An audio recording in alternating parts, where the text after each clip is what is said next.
Hello friends, I am glad to see you again. Today I'm going to tell you about an HOA that wants to have access to more than half of my house. Last fall I thought I'd lucked into paradise, a cedar-sided house at the edge of a protected forest, no close neighbors, and deer that treated my backyard like their morning cafe. The listing said the property came with light HOA covenants, but the realtor shrugged and told me the association mostly coordinated block party potlucks. For 3 quiet months, I believed him.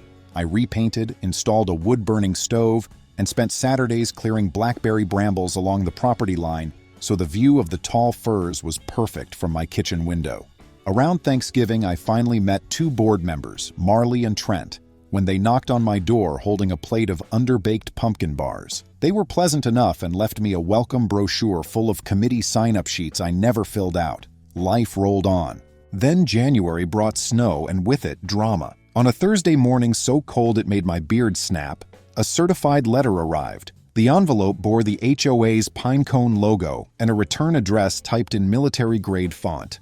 I stood at the kitchen counter, coffee steaming, and ripped it open.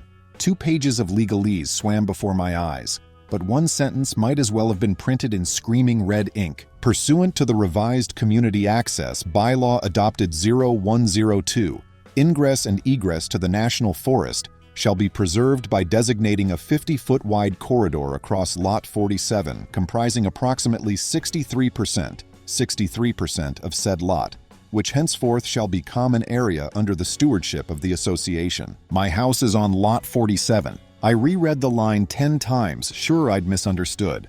50 feet wide sounded like a hiking corridor for an entire Boy Scout jamboree, and 63% equaled everything from the corner of my workshop clear through the fire pit and up to my back porch steps.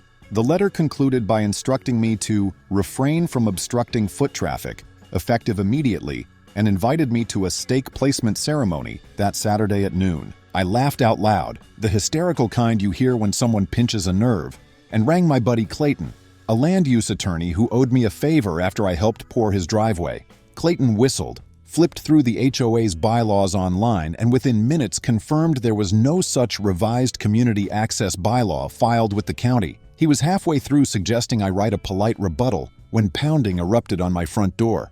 Through the peephole, I saw Marley wearing a neon safety vest, holding a mallet the size of a bowling pin. Behind her, Trent balanced a bundle of orange stakes on his shoulder like the world's worst lumberjack. I opened the door a crack. "Good morning, neighbor," Marley chirped. "We're here a little early to set boundary markers. Hope you don't mind." "I absolutely mind," I said, heart thudding. "You're not hammering anything into my yard." Trent gave a patronizing chuckle. "It's not your yard anymore, partner. It's common land. Read the packet." I slammed the door, dialed 911, and explained that 2 people were attempting to trespass with tools. The dispatcher asked whether weapons were involved. "Only the world's brightest plastic mallet," I said. She promised to send a deputy.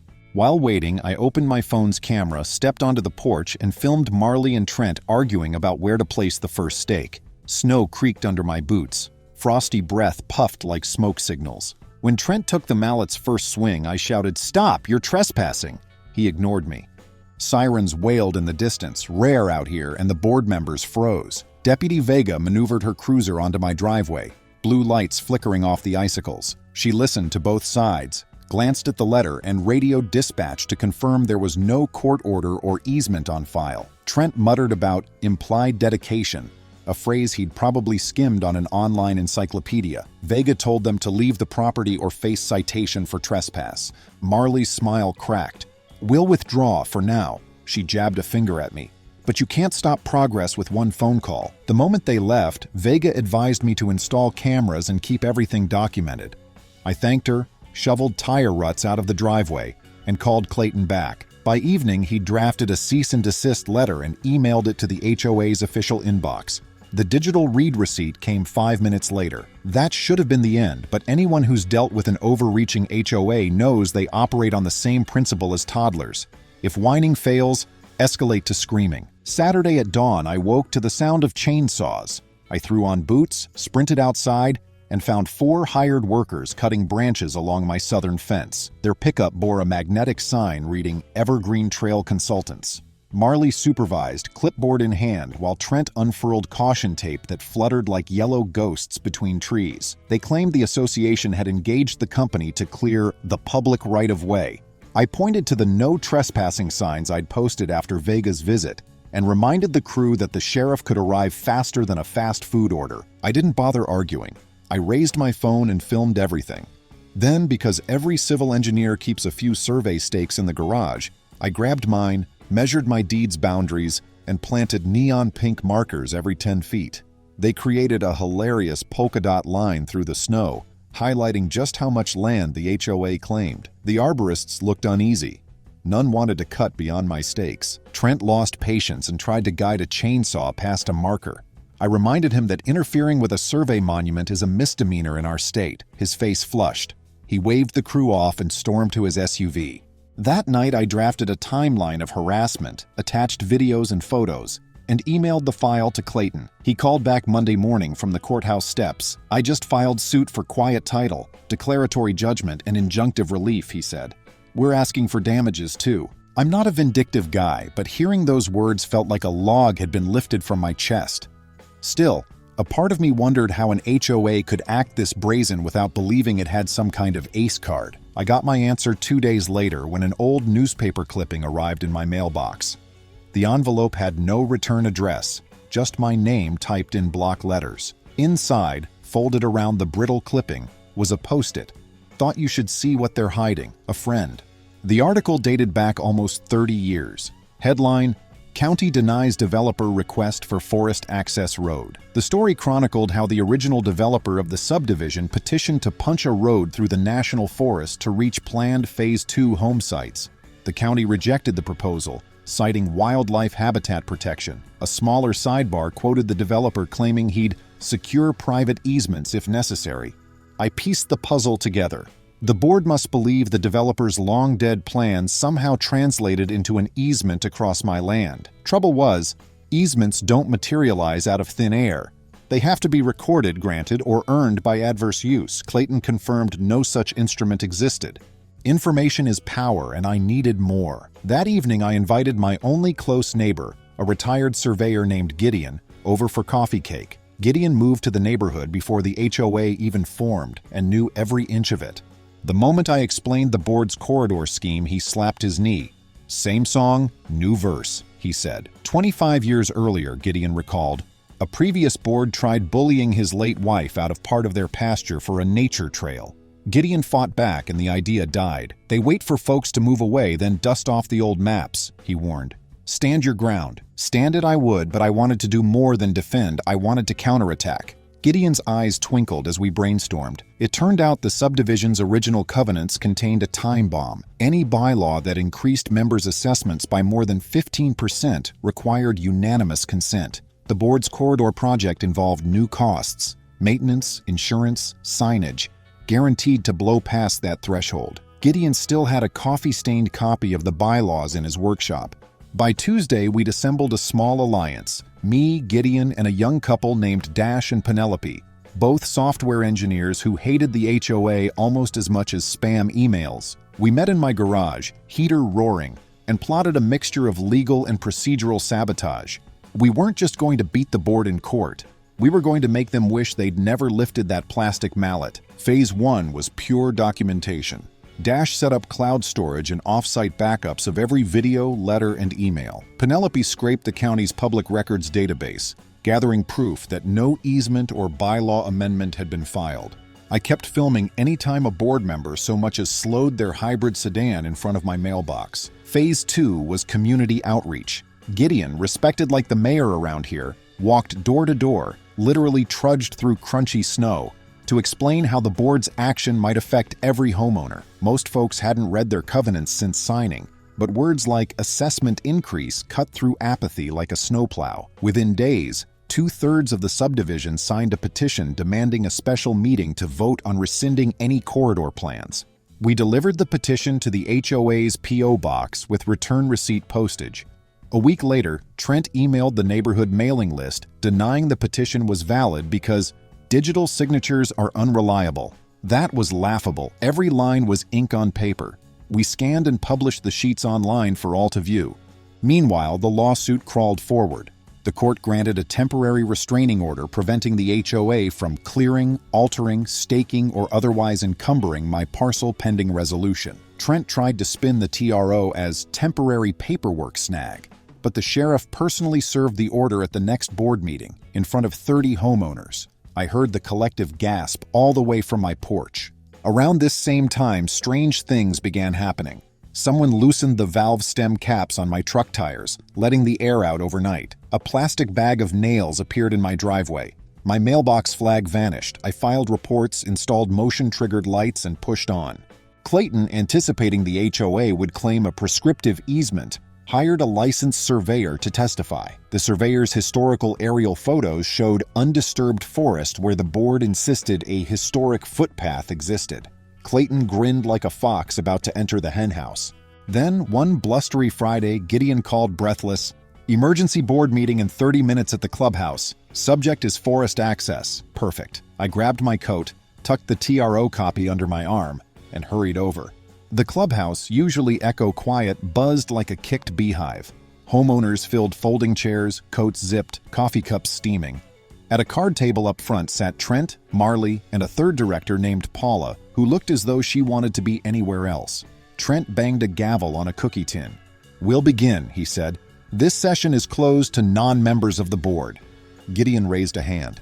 "Point of order. Bylaw 3.7 requires any vote on common area changes to occur at an open meeting." Trent's jaw clenched. "Gideon, you're out of order." I stepped forward and placed the TRO on the table. "You're all out of order if you ignore a court order." Gasps again. Paula's eyes widened. She clearly hadn't seen the TRO. Trent scanned the header, color draining from his face. Marley tried recovering. "We're simply discussing exploratory surveys." "Which the TRO forbids," I said. From the back row, someone muttered, "Enough of this circus. Let's vote to recall the board." Trent pounded the gavel like it owed him money.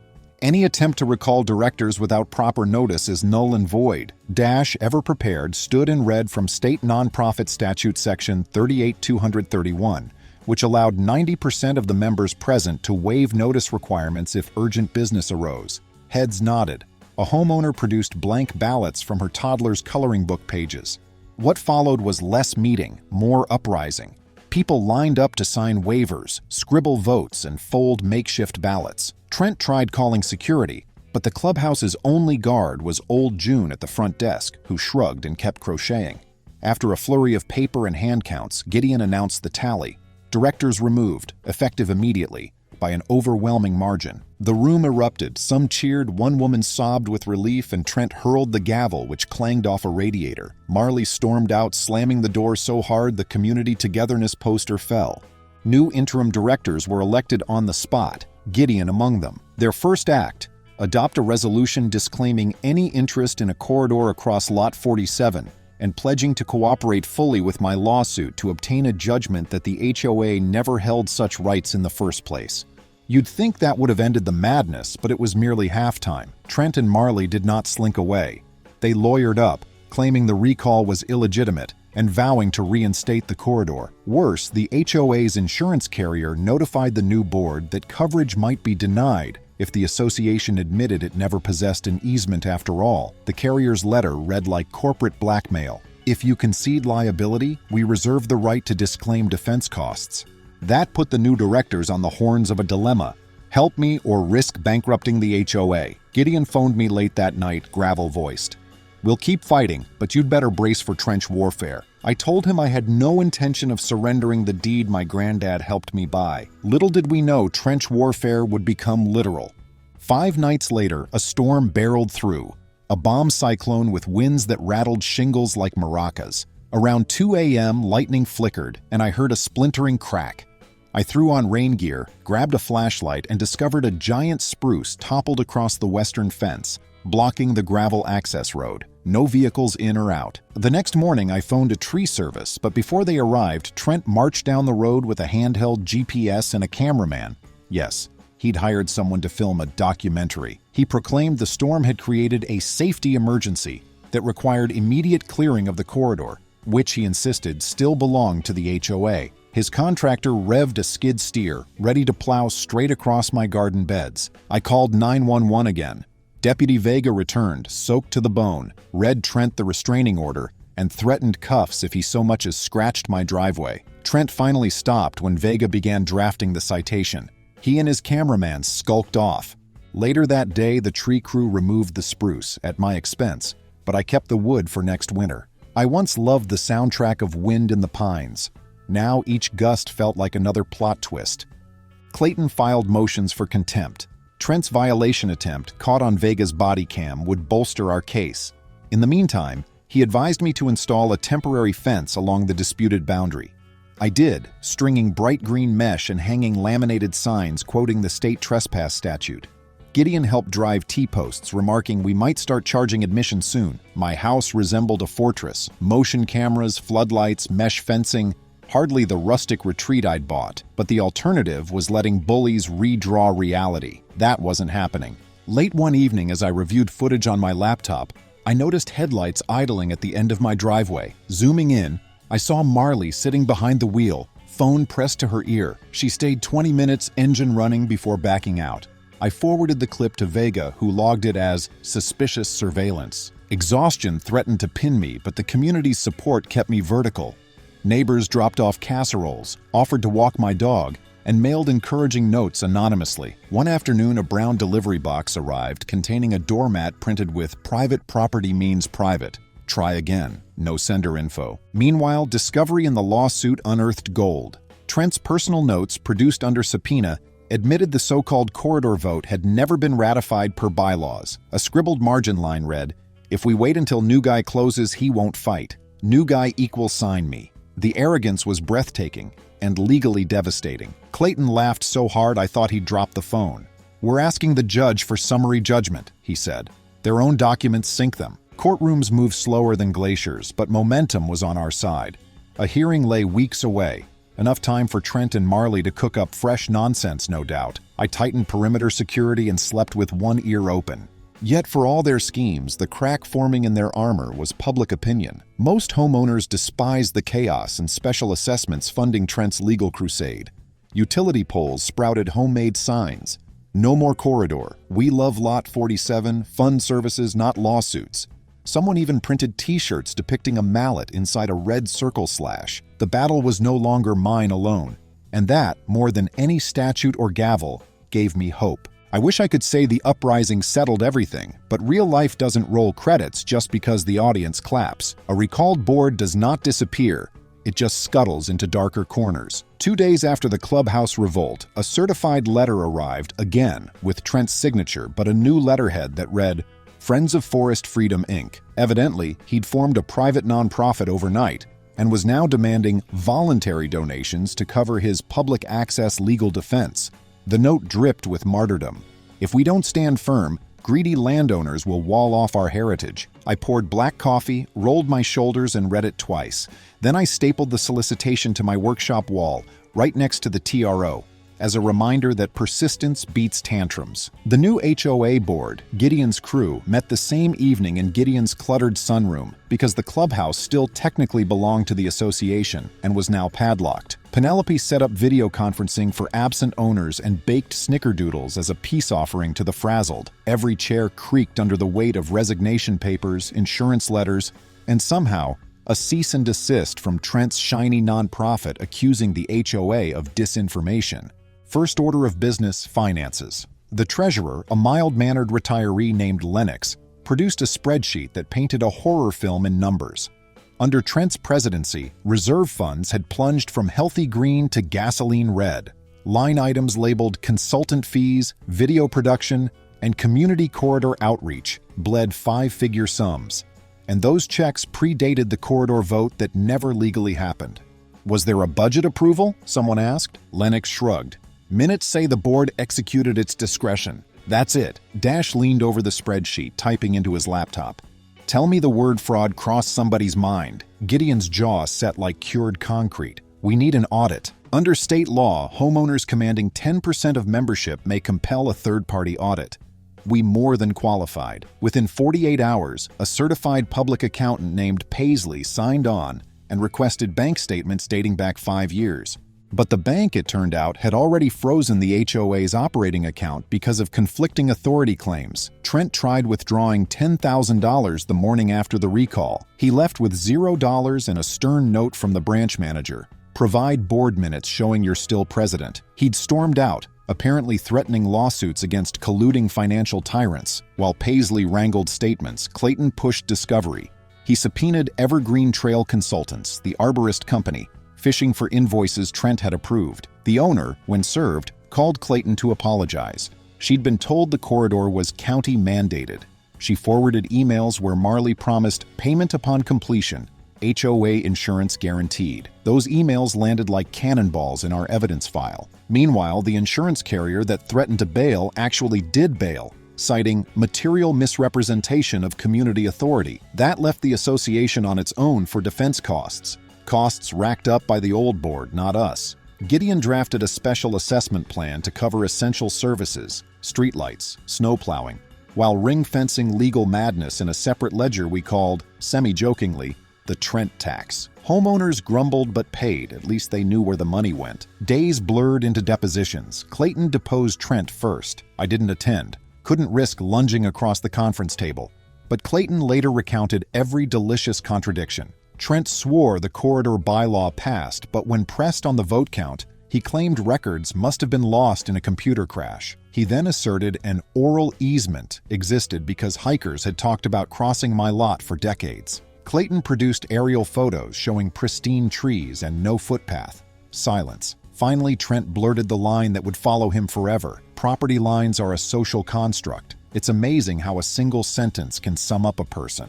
Marley's deposition veered into the surreal. She claimed the HOA was exercising sovereign community rights. Clayton asked whether she'd read the state constitution. She replied, "That document is outdated." The court reporter actually coughed to hide a laugh.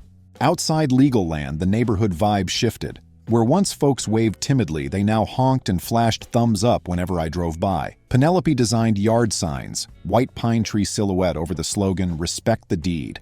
They sprouted like mushrooms after rain. Even kids chalked the message on driveways. One weekend, I hosted a chili cook-off, not just to eat, but to keep morale high.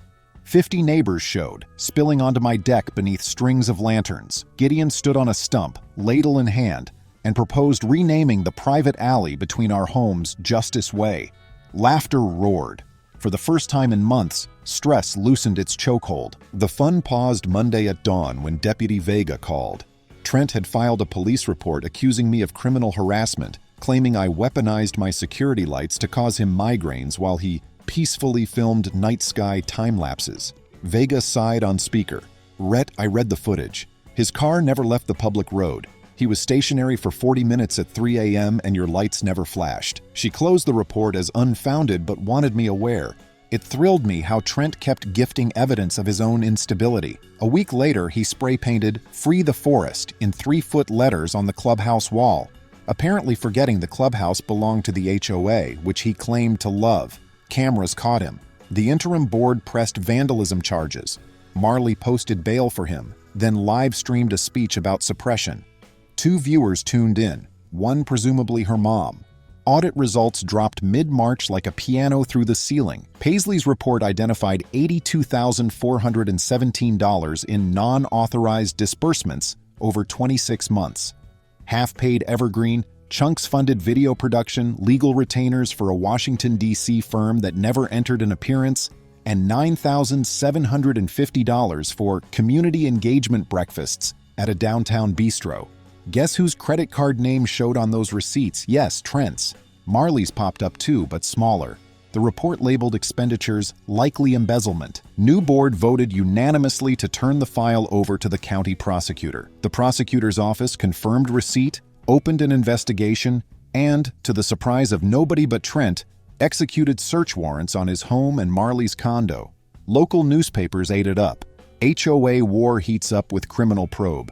My favorite line, former board leaders alleged to have spent dues on avocado toast forums. The comments section turned savage, but I kept quiet. Never interrupt an opponent while they self-destruct. Still, the civil suit mattered most to me. It was my deed on the chopping block. Clayton filed a motion for summary judgment backed by the audit, depositions, county maps, and an affidavit from a wildlife biologist who called the proposed corridor environmentally harmful due to unnecessary soil disturbance. Essentially, we argued no genuine issue of material fact existed.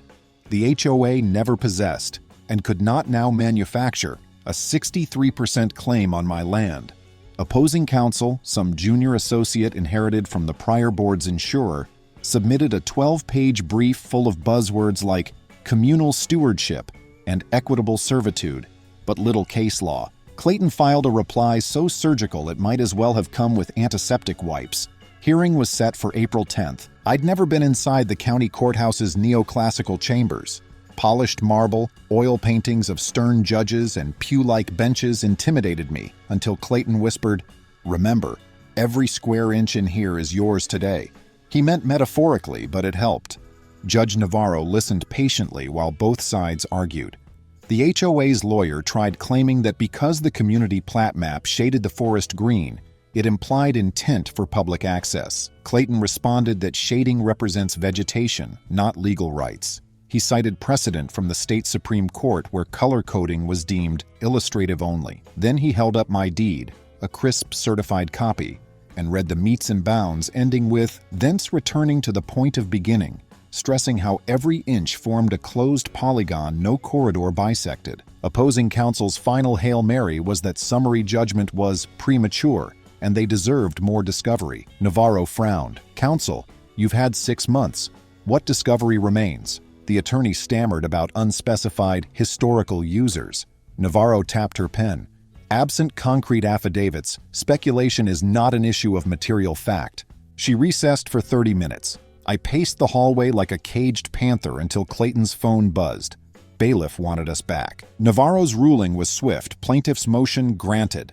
She declared the HOA held no easement, corridor, or other property interest in Lot 47, ordered the association to record a corrective disclaimer within 15 days, and permanently enjoined anyone from entering without my permission. She reserved damages for a later hearing, but noted, "Evidence of bad faith appears substantial." I exhaled so hard Clayton laughed and thumped my back.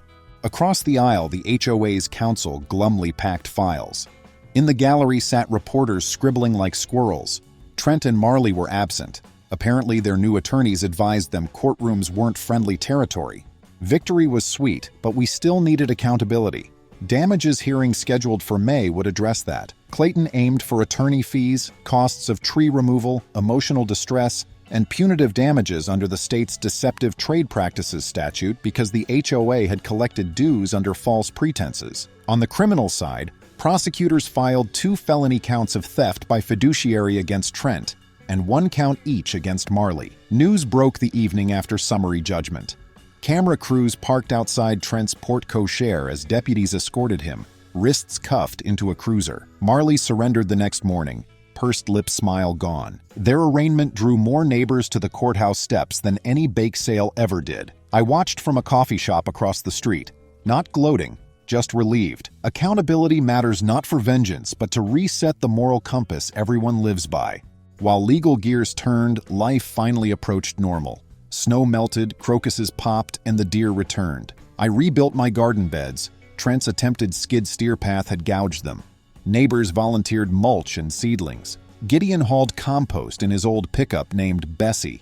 Dash wrote a simple open-source app that pings homeowners when new HOA documents upload, a transparency tool future boards can't ignore. The new board, flush with community goodwill, tackled real issues: aging storm drains, playground safety, a BBQ pit renovation. They put big decisions to vote and live-streamed meetings using Penelope's gear. For once, HOA stopped feeling like a 4-letter word. Then came the damages hearing. Clayton opened with a slideshow of financial trauma, screenshots of vandalism, invoices for security upgrades, and medical bills from the stress-related gastritis I developed in February. Who knew acid reflux could feel like betrayal? He called Deputy Vega to testify about both 911 calls and the vandalism pattern. She answered crisply, uniform gleaming, recounting how Trent ignored warnings. Opposing counsel, Trent had a public defender now, tried painting him as misguided but passionate. Clayton rebutted by playing Trent's deposition clip. Property lines are a social construct. Judge Navarro raised an eyebrow. In the end, she awarded me full attorney's fees, treble damages for property harm, and $10,000 in punitive damages, citing willful, malicious intent. She also ordered Trent and Marley jointly liable, with the HOA subsidiarily liable because the old board acted under its banner. Total judgment north of $140,000. Gavel fell. I almost cried. Collecting would be another saga, but Clayton filed liens against their real estate. Insurance company, seeing the writing, offered to pay half rather than face bad faith litigation. We accepted. Within a month, my legal bills were wiped, and enough remained to repair every inch of my property and fund a decent vacation. Neighbors threw a block party, the first without looming drama. Gideon grilled ribs. Penelope rigged fairy lights across the cul-de-sac. In a toast, she said the ordeal proved transparency beats tyranny. Kids romped through sprinkler arcs while adults clinked mason jar cocktails. I looked at the forest rim glowing in sunset and felt whole again. Trent's criminal trial began mid-summer. I testified for the state, just facts. Jury convicted him on both counts. He received 18 months in county jail plus restitution that dovetailed with my civil judgment. Marley struck a plea deal: probation, community service, and a ban on serving on any homeowners association board for 10 years. Rumor says she's leaving the state. Fine by me. Deer need peace, and so do I. Friends, thank you. See you soon.